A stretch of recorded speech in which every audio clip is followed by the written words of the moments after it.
Hello guys, স্বাগত তোমাদের সবাইকে আমার চ্যানেলে। আশা করি তোমরা সবাই ভালো আছো। এই আমরা এখন গড়িয়া স্টেশনে আছি, বেরিয়ে পড়েছি একটু দিদির বাড়ি যাবো বলে উইকেন্ডে। আমার দিদির বাড়ি হচ্ছে বেলুড়ে, তো ভাবলাম কি কাছাকাছির মধ্যে এখানেই যাই। তো এখন আমরা দক্ষিণেশ্বরে আছি, মানে ট্রেনটা দক্ষিণেশ্বর দিয়ে পাস হচ্ছে। তো ব্রিজটা এত সুন্দর লাগছিল দেখতে, তো মেয়েকে বললাম কি একটু ভিডিও করে নে। বেশ সুন্দর লাগছিল রাতে, আমরা একটু সন্ধ্যা করেই বেরিয়েছি বলতে পারো।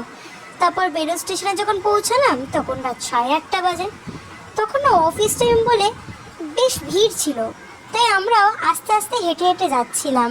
এত ভিড়ের মধ্যে ঠেলাঠেলি করার থেকে ভালো একটু ধীরে সুস্থে যাওয়া। তো আমরা দিদির বাড়ির পথে প্রায় কাছাকাছি চলে এসেছি বলতে পারো, খুব একটা এখান থেকে দূর নয়, ওই 5 মিনিট মতো হাঁটা পথ। তো আমরা এই দিদির বাড়ির রাস্তা দিয়ে হাঁটছি। ও আসলে ফ্ল্যাটে থাকে 3 তলায়।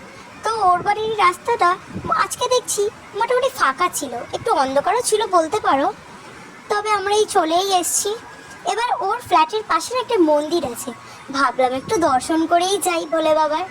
তো দর্শন হয়ে যাওয়ার পর এবার আমরা ওর ফ্ল্যাটের দিকে এগিয়ে গেলাম। এবার লিফটেও উঠে পড়লাম। তো আমি যত বললাম যে ও 3 তলায় থাকে। তো এবার আমরা প্রায় চলেই এসেছি বলতে পারো। এবার দিদির সাথে দেখা করব। এবার ভাবছিলাম দিদির সাথে একটু বেরোবো, তো সেটা কালকে বেরোবো ভাবছি। তো এখনকার মতো তোমাদের সবাইকে টাটা। তো ফাইনালি দিদির সাথে দেখা হয়ে গেল। তো দিদি বললো চ একটু রাতের বেলা হাঁটতে বেরোই।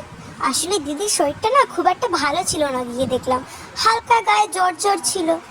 তো আমরা কি করলাম, ওকে নিয়ে একটু ডাক্তারখানায় গেলাম।